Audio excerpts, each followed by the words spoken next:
Look, if accountability hasn't kicked in for you yet, it's because you're still letting what others say about your role shape how you act.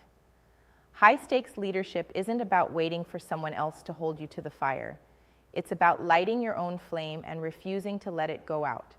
The frustration, the pressure crushing your chest when the stakes are life or death for your team, your company, your future, that's real. But feeling stuck in that spot, that's on you. Not because you're weak, but because you haven't nailed down what really triggers true ownership. It's not about rules, it's not about fear of firing or losing face or fake promises of reward. It's about something far deeper, a raw, relentless understanding that your choices right now are the only damn thing standing between where you want to be and where you're about to fall. So stop blaming the system or your board or the market. They don't care. Nobody's waiting to hand you a medal for trying. The brutal truth is this: you are the one who has to own everything inside your circle of control and beyond. That means when something goes wrong, you don't fold, you don't pass the buck, and you don't hide behind bureaucracy or politics.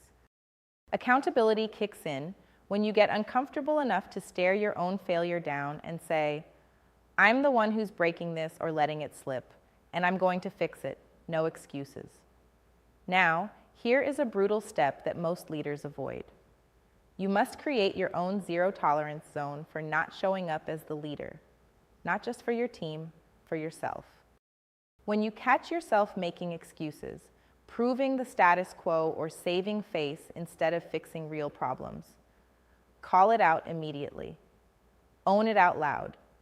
This will hammer into you the discipline you need, because nothing triggers real accountability like personal consequences that you enforce on yourself before anyone else even steps in. And don't settle for vague promises or empty pep talks about doing better. Real accountability demands specifics. When something doesn't hit the mark, dig into what slipped through and attack it with brutal focus. What exactly did you miss? What decision was half-baked? What conversation never happened because you were scared or distracted? Pinpoint it ruthlessly, and then outline the one thing you will change immediately to fix it. No fluff. No plans for someday. Now. Today. You've got to obsess over the tiny daily actions that make or break outcomes. Accountability lives there.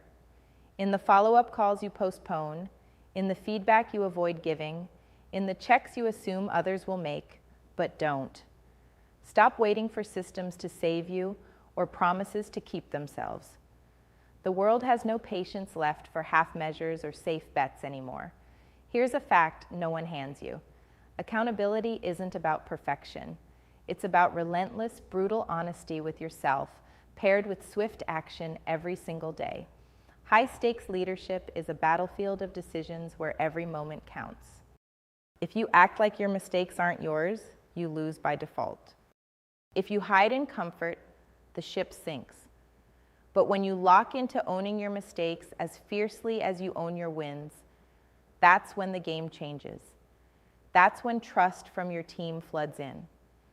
That's when investors stop doubting. That's when your role stops feeling like a trap and becomes the arena where you crush limits. Here's what to do starting now. Write down your failures from the last month. No excuses, no filters. Then pick the 3 smallest actions that could have held those failures back or flipped them. Now, schedule those actions for tomorrow and set a personal consequence if you don't follow through. Maybe it's telling your team openly or taking a cut in your bonus or doubling down with a mentor you respect. Whatever it is, make it sharp, real, and painful enough to push you out of comfort. This is the only way to turn slippery accountability into your strongest weapon. Because the people who say they lead but don't own their stuff are just passengers. You're not here to be a passenger. You're here to be the one steering through the storm when everyone else is panicking. That starts by owning your role with sharp, uncomfortable clarity every single day. No hiding, no pretending, just owning. Get ready to hold yourself to a level so high it scares you. That's the only way true accountability ever kicks in when everything's on the line. Subscribe to our YouTube channel and visit the featured link to learn more.